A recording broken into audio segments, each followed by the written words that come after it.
Pemilu Presiden 2004. Syarat yang ditentukan dalam putusan aku tidak dinormakan secara tepat dalam PKPU.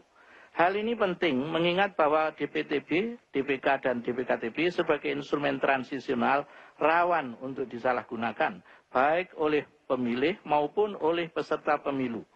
Implementasinya, oleh karena bersifat transisional, semestinya diterapkan secara ketat, berdasarkan disiplin tinggi, sehingga pelanggaran dapat ditiadakan atau paling tidak dapat diminimalisasi. Bahwa terungkap dalam persidangan, terjadi beberapa penyimpangan dalam penggunaan DPTB, DPK, dan DPKTB, seperti penyimpangan terkait dengan waktu pemungutan suara, antara lain di salah satu TPS di Kota Makassar, Provinsi Sulawesi Selatan, tempat memilih di TPS di luar alamat yang tercantum dalam KTP, tidak disertai dengan kartu keluarga, penggunaan formulir A5 tidak sesuai prosedur.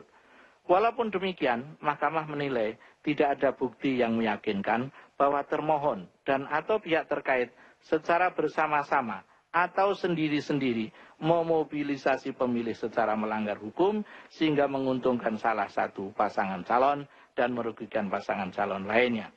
Bahwa untuk menjawab permasalahan sosialisasi implementasi DPTB, DPK, dan DPKTB kepada masyarakat, khususnya pihak-pihak yang berkepentingan, Mahkamah mempertimbangkan sebagai berikut. A.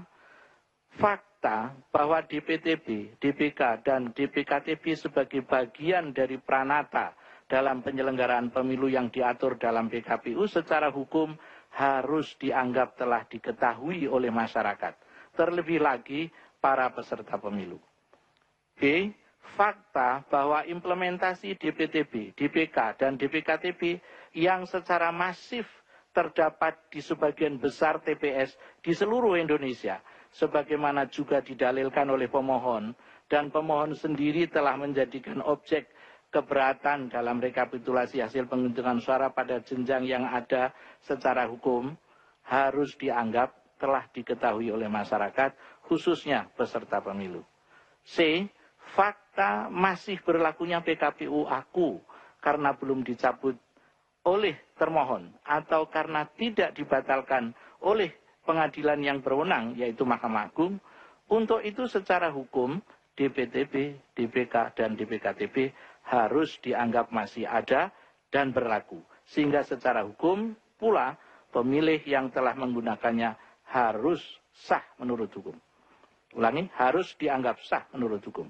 Berdasarkan pertimbangan tersebut di atas, DPTB, DPK, dan DPKTB yang diatur dalam PKPU secara hukum harus dianggap tersosialisasikan dan diketahui oleh para peserta pemilu.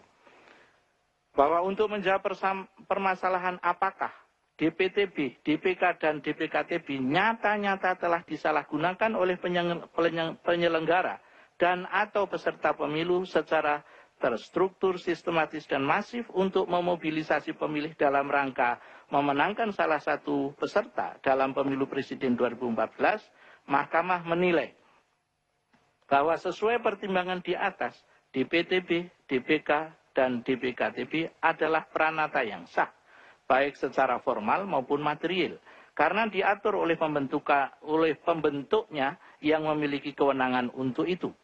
Pembentukannya sesuai peraturan perundang-undangan serta tidak dibatalkan oleh suatu pengadilan yang berwenang untuk itu.